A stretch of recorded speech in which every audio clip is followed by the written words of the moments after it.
What really happened to Ben 10? Rise, peak, multiverse, and why new cartoons stopped. What if I told you? Ben 10 didn't end because people stopped loving it. It ended at its peak, survived multiple universes, reboots, and timelines, and then quietly disappeared. No final goodbye. No official farewell. So what really happened to one of the biggest cartoon franchises in history? Today, we're uncovering the full story of Ben 10, from how it started, who created it, its golden era, the multiverse madness, and why we haven't gotten a new Ben 10 cartoon in years. The birth of a legend, how Ben 10 started. Back in 2005, Cartoon Network was looking for its next big hit. That's when a small creative group called Men of Action Studios stepped in. The creators were Duncan Rouleau, Joe Casey, Joe Kelly, Steven T. Seagal. Their idea was simple but powerful. A normal 10-year-old kid finds an alien watch that can turn him into superheroes. That watch became the Omnitrix. That kid became Ben Tennyson.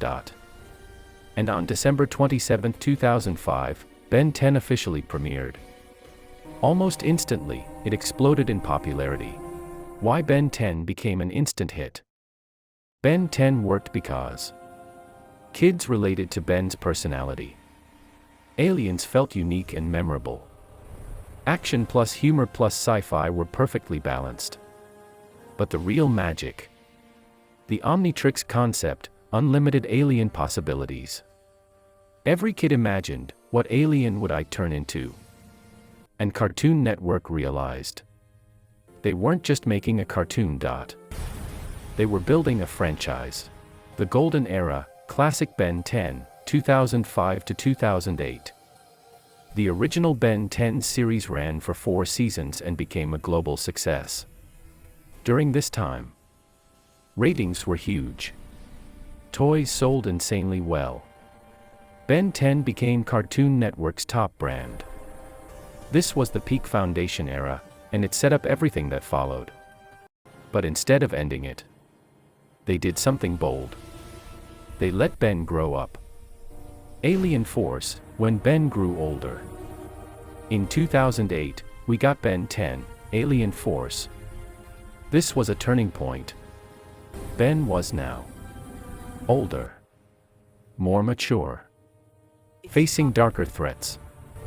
Fans loved this version because serious storytelling increased, character development improved, villains felt more dangerous.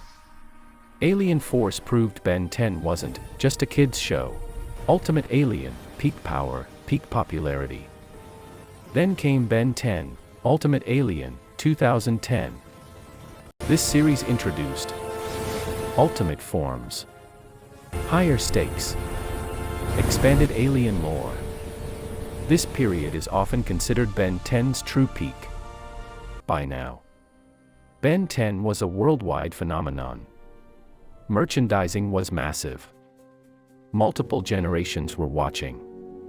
But success came with a problem. How do you keep reinventing Ben 10 without losing fans? Omniverse, multiverse madness begins. In 2012, Cartoon Network launched Ben 10, Omniverse. This series changed animation style, brought back humor, explored multiple timelines and universes.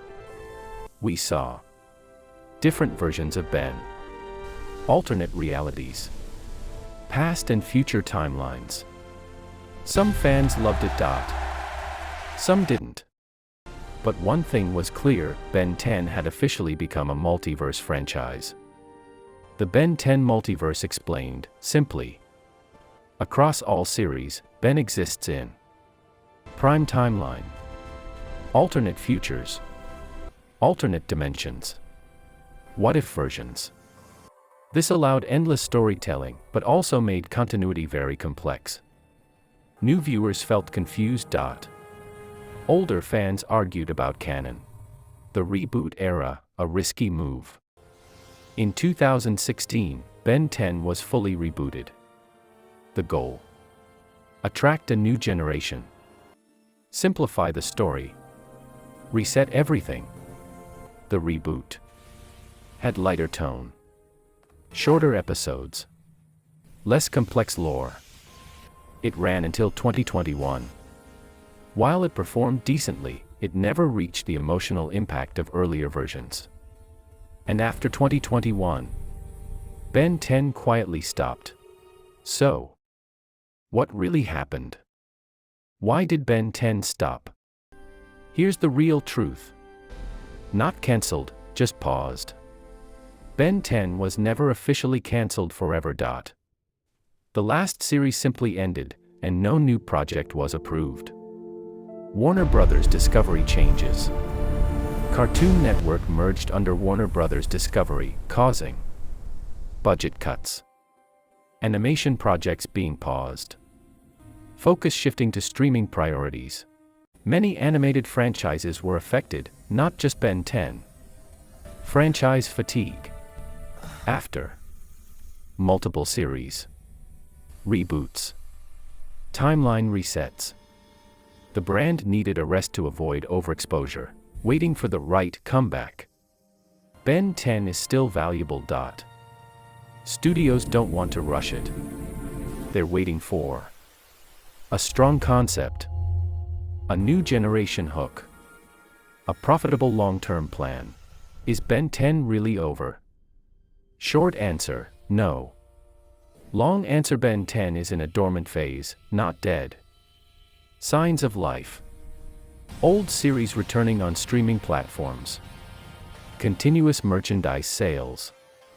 Strong fanbase online. Creators have openly said they'd love to return if given the chance. Why Ben 10 still matters today? Ben 10 didn't just entertain us. It defined a generation. Inspired creativity. Set a standard for action cartoons.